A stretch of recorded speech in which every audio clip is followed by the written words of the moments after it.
Hello, I'm Michael Marriott with High Sierra Workshops. In a previous episode, we explained the three things affecting exposure are aperture, shutter speed, and ISO. And to establish your exposure, you use the Sunny 16 basic daylight exposure rule. As a reminder, just set your f-stop at f16 and then simply match your shutter speed to your ISO number. For example, f16 with an ISO of 200 and your shutter speed is 1/200th of a second.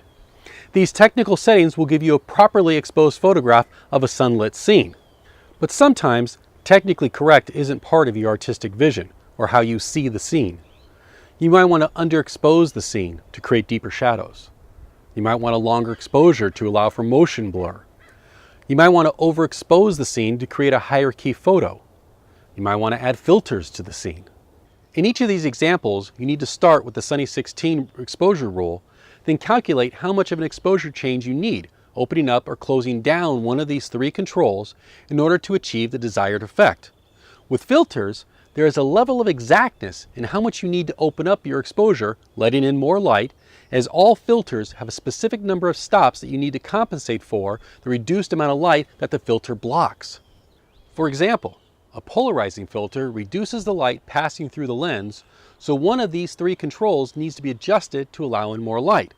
A polarizing filter typically blocks between 2 to 3 stops of light depending on the manufacturer. We'll show you how to calculate the exact amount of compensation for polarizing and other modifying filters in an upcoming episode. But here's a filter tip.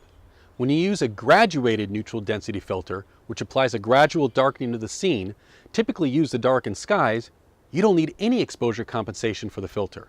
The subject of the scene, what you are exposing for, is unaffected by the filter. All you're doing is letting the filter darken the sky, which is the objective of these filters.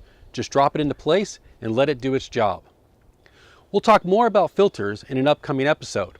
Just remember, regardless if the change is through filtration or just exposure adjustments, you control how the final photograph will look. That's your artistic vision, not the camera's. A technically correct picture isn't always a visually dynamic photograph. That's where your artistic intent comes into play.